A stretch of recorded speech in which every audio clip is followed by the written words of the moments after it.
makakatulog dahil sa aking bigat ay halos maubos na ang luwang pumatak sa kipisgi. Gusto ko lang malaman mo sa pagkakataong ito na hindi madali sa akin ang pinaparanas mo. Buhat ng iwan mo ko puso't isip ko'y nalilito, nagtatanong sa aking sarili anong kasalanan ko. Kung sino pang nagmamahal siya pa yung laging naiiwan. Hindi ko lubos maisip at ganito ang kapalaran. Sa kabila ng matagal natin na pinagsamaan, mas pinili mong tapusin at ikaw ay nagpaalam. At ang huli kong sasabihin sa'yo, sana ay masaya ka na sa desisyon mo.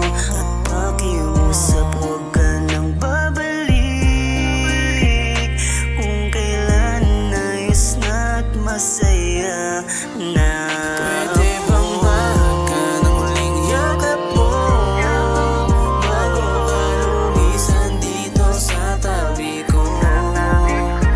Gusto kong ibuhos ang lahat ng sakit at sabihin sa'yo na huwag kang babalik kung kailan masaya na ako. Alam mo ba, ikaw lang pinakatangi-tangi na babaeng minahal ko ng lubos, na halos ibigay lahat.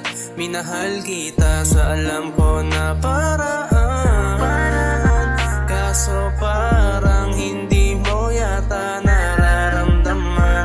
Pero kahit na ganon, ako'y naniniwala pa rin sa'yo dahil sa mga sinabi mo na tayong dalawa'y magtatagpo sa harap ng altar. At yun ang pinangahawakan ko, kaso bigla ka na lang di nagpara.